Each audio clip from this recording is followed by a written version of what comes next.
For those who are KOTOR fans, Trav, that's right, he taught us to wear pants.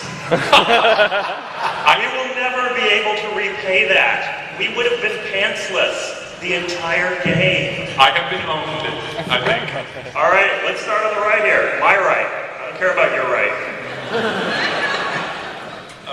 Right? Okay. I was just wondering, are we going to be able to have different colored lightsabers, like the black and silver?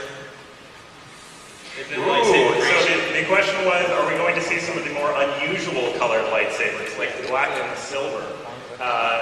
There is a broad spectrum of crystals available out in the galaxy. We have not made final plans on some of the more esoteric ones. They all have very specific canonical connotations as far as what they represent and how they come to be. So there are still discussions afoot. They answered like a politician. All right. I was wondering if there's going to be a lot of cross-class stuff, like bounty hunters being able to use lightsabers, that kind of thing.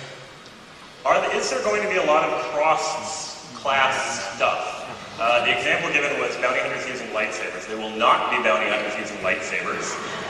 There is a lot of cross-class, thank you. There will be a lot of cross-class story elements. There's a lot of stuff that happens between the pieces. As the writer, one of my main jobs is to look at all the stuff that's happening interestingly between the different classes and see how to pull it together and pull together the bigger story. If you really want to know all the things that's happening in the Tor galaxy, you really want to play through all of the different classes, but we will not be giving bounty hunters lightsabers. On the right. With the multiplayer conversation system, say there's something with lasting effect. If somebody else answers for me, is it buyer beware who I'm playing with? Or am I going to be able to fix that for my character? So the question was multiplayer dialogue, which is something that people didn't realize was in there. So at some point today and yesterday during PAX, people started to realize, hey, it's not a demo. The whole game is here. And people started doing /invite. And all of a sudden we saw people in multiplayer dialogue. And the question was, I'm in multiplayer dialogue and I lose. I lose the vote. Right? We're trying to figure out whether we're going to do something dark side or light side, and I didn't get my way. Is it, as he said, buyer beware? Have you changed something in your game? Yes. Yes, you have. Now, one of the things that we're doing right now is the light side, dark side system goes by intention. So because you were the guy standing in front of the person saying, you know what, let's not kill him. We really don't need to kill this guy. You still get your light side points, even though Blaine already shot him in the head. And I was like, this guy? Were we not going to kill this guy? One of the things we've already started to see through testing is that groups tend to pull together.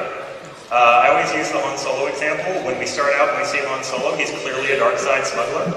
He doesn't care about anybody. He's doing his own thing. But he kind of gets pushed into taking the light side quest, and he's like, okay, this once we'll save the princess.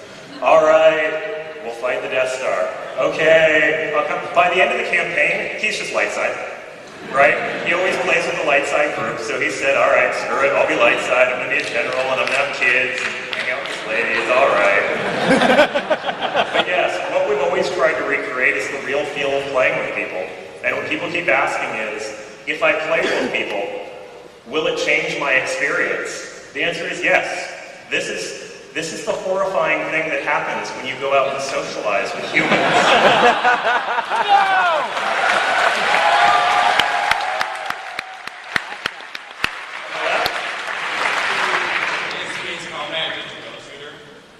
So is Space Combat going to be a rail shooter? Excuse me? Is Space Combat just a rail shooter? Space Combat is a rail shooter.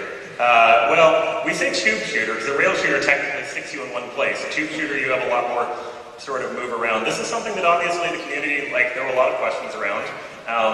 We came up with Space Combat the same way we came up with everything else. We took all the footage from all the movies and we put it together. And you guys are really into Star Wars. You know your movies, right? Mm-hmm.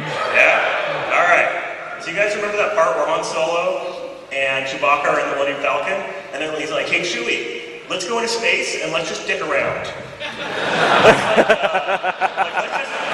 Let's just go off that direction and let's see if there's anything interesting just floating around randomly in space.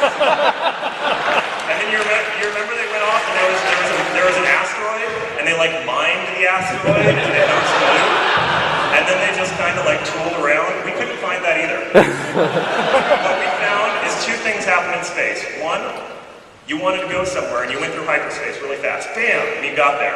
Two, you wanted to go to a battle, or you tried to go somewhere and someone stopped you. Boom! Uh-oh. Giant, exciting combat. Capital ships are coming out of hyperspace. Ships are everywhere. Everything's getting blown up. Everything is colorful, beautiful, huge things, and then we're done.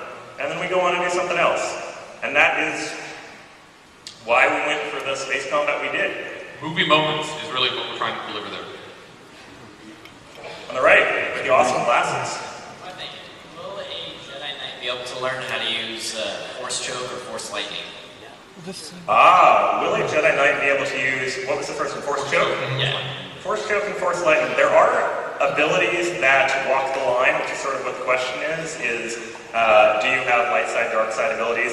There are also sort of trademark abilities. And the two that you named, both Force Lightning and Force Choke are sort of single-class trademark abilities. So Force Choke belongs to the Warrior. It's nice, it gives him something friendly to do in conversations, as you saw. Force Lightning tends to belong to the Inquisitor for the same thing. You see it a lot. One of the questions we had earlier, we asked ourselves is if you could shoot lightning out of your fingertips, how often would that come up in conversation? Turns out a lot.